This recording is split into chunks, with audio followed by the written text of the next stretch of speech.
Boker Tov, everybody. Ephraim Schwartz calling you from here in Eretz Yisrael. And I'm wearing my baseball cap today. And I guess figured some of you former tourists of mine and hopefully future tourists again miss seeing me in my baseball cap, my Nefesh B'Nefesh cap. It's a little chilly outside, sunny, beautiful day here in Eretz Yisrael on my porch. And it's a happy new year. 2021. That's not WON. 2020 did not win. We won it. It's 2021. And we finished the year 2020, but even more importantly, we finished Sefer Bereishit this Shabbos. Next week we'll start a new beginning. And it's a conclusion of the year, and it's a conclusion of a book. And I think there's a connection there in that as well, although it's a secular year. We'll see that there's a holy reason, a holy day even according to the Abdurav. This New Year's of ours is. But let's start with the parsha first.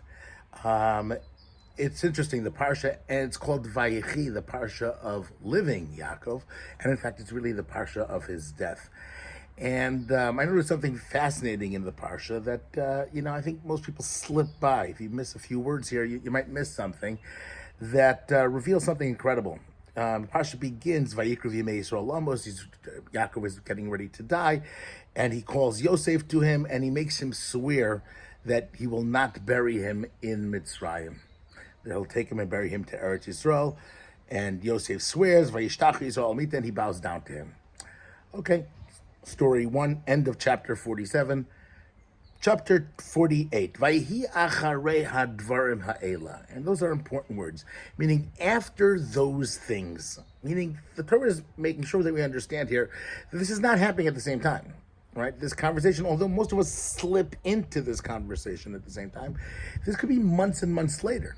Right. In fact, Yaakov goes back home. He's in the land of Goshen. He sends somebody. When it was a message that sent, your father is sick, and he takes his two sons, Menashe and Ephraim, and he goes down to Yaakov. And Yaakov tells him something very different, interesting. Yaakov al Yosef. He tells him, El Shaddai nir elai beluz. Hashem appeared to me in Luz and Aknan, and he blessed me, and he said, I'm going to make you fruitful. I'll make you a bunch of nations.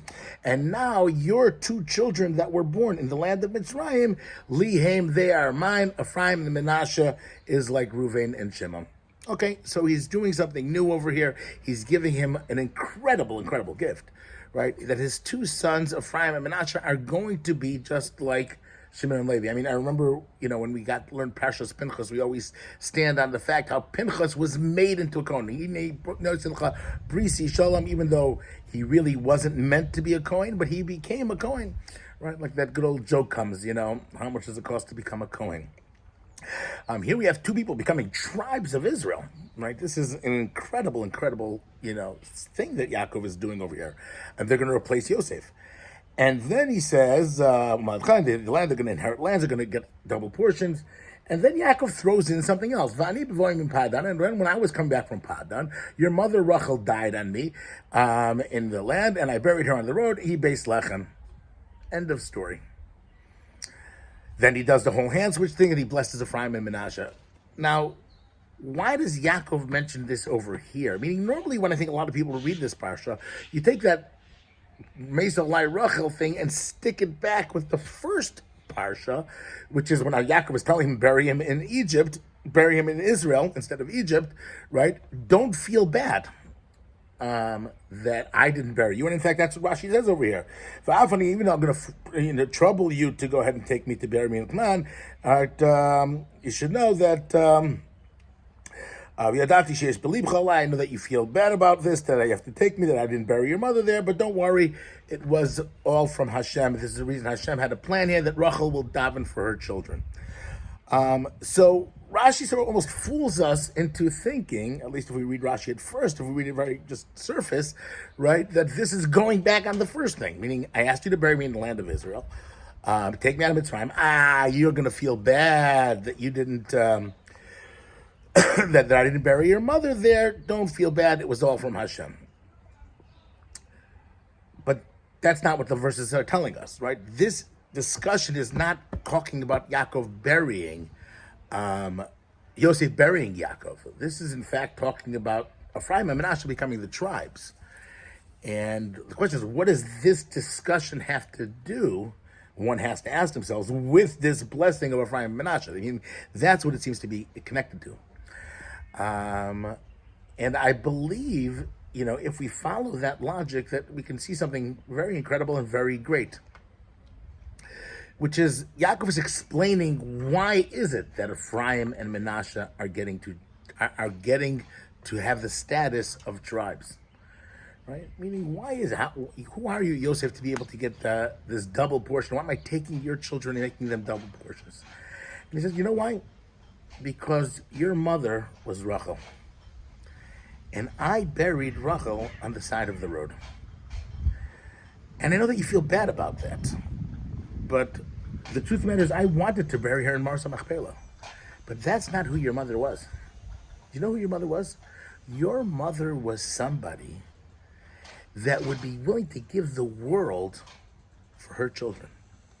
Your mother was somebody that was willing to give her husband, me, for her sister Leah. She snuck under the bed. She gave the hidden signs, right? She has such love and caring and commitment to the Jewish people, to those people that she loved. She'd do anything for it. And your mother is the one, right, that Hashem told me she's got to be buried on the side of the road, because hundreds of years later, her descendants are going to be going out of Mitzrayim, and she wants to pray for them. That's who Rachel was. And you, Yosef, are the same thing. You have those genes, Yosef. You're separate from all of your brothers.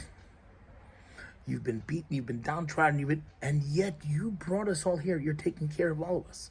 You've become and you've maintained Yosef HaTzadik. You've taken the entire Egypt and turned it around. And you have two children, Menashe and Ephraim. Those two children, Menashe and Ephraim, they're going to be just like the tribes of Israel, because they have those Rachel genes, right? Yoshua, he's the one that's going to bring them into the descendant of Ephraim. He's going to be the one that brings them into Eretz Yisrael. Menashe, he's going to be the one that is, half of it is going to be on the side of almost the largest portion after Yehuda. Half is going to be on the other side of the Jordan River, and half is going to be in Eretz Yisrael, in order to keep the Jewish people connected, even though they're far away. We need that. We need that power of Yosef, and that power of Yosef is even prior to Yehuda. Yehuda will be the Mashiach ben Yosef. He'll be the one that's going to be able to ultimately reveal the Shekhinah and bring it down. But Yosef, you're the one that does Mashiach ben Yosef first. You're the one that's going to unite all of the Jewish people, because you're willing to give everything for the Jewish people. You're willing to bring them together because you're a descendant of Rachel. And that's why we need your children, Ephraim and Menashe, to be like the two tribes, because those two have the power to bring those two forces together. And that's why Yaakov Avinu mentions that over here. What an incredible idea. Especially whenever I hear the word Ephraim in the Torah, it always speaks to me, right? That power, which is really two powers. One is Ki Nishani Elokim Be'eretz Ani. That's the power of Menashe. Menashe's power is to forget all of his father's house, forget the trials, forget the tribulations. I'm in Golus, right? I can put all those things behind. It's the Sur Meirah almost. And then there's the Ephraim. It's to be able to bring out the good, right? Menashe is going to bind us together and put all our differences behind us. Ephraim is the one that brings us into that land, that unites us as we come into Eretz Yisrael. That's the power of Ephraim. And that's Yosef's, that's Yaakov's family, and that's Vayechi Yaakov. It's funny, it says Yaakov Avinu lo meis. Yaakov never died. You know why Yaakov never died? Because he instilled this connection that lasts forever. That even in the darkness, we have that power of Yosef that goes on and on and on. It's interesting. On one hand, it says Yaakov Avinu lo meis. You know what else it says? David Melech Yisrael chai v'kayam. Yaakov didn't die. We're still alive, even in the worst. And because of that, we'll never get disappear. And because of that, one day we'll merit to see David Melech Yisrael chai v'kayam. David will live forever. Right? It's two different things. One is not dying, the other one is living forever. The Abder Rav says, Rosh Hashanah, when Hashem judges us, when we all get together and anoint a king, it's a holy day.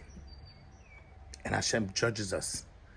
But that judgment, some say that it goes on till Hoshana Rabbah, right? Hasidim say that it goes on till Hanukkah. The Abder Rav said, you know when it goes till? It goes until New Year's Eve. You didn't know that, right? We still can affect the jinn on New Year's Eve. Why New Year's Eve? What's the significance of New Year's Eve? He says something incredible. He goes, because on New Year's Eve, you know what Hashem does? He looks at the way the Goyim celebrate, and they drink, and they get drunk, and they party, and da-da-da.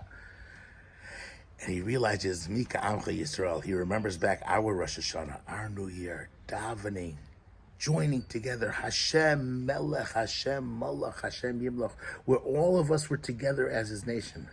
Hashem remembers that on New Year's Eve, on the New Year's Day. So there is significance because we have that power. Even we've been celebrating New Year's with the Goyim in America, wherever it is. Baruch Hashem in Israel hasn't really impacted. It hasn't come here yet. And Baruch Hashem, it should never come here.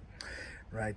But no matter where, even in Gullus, that's that power of Yaakov that says, Mi ka'amcha Yisrael, Hashem Melech, even in our Gullus. So everybody, have an incredible, happy New Year.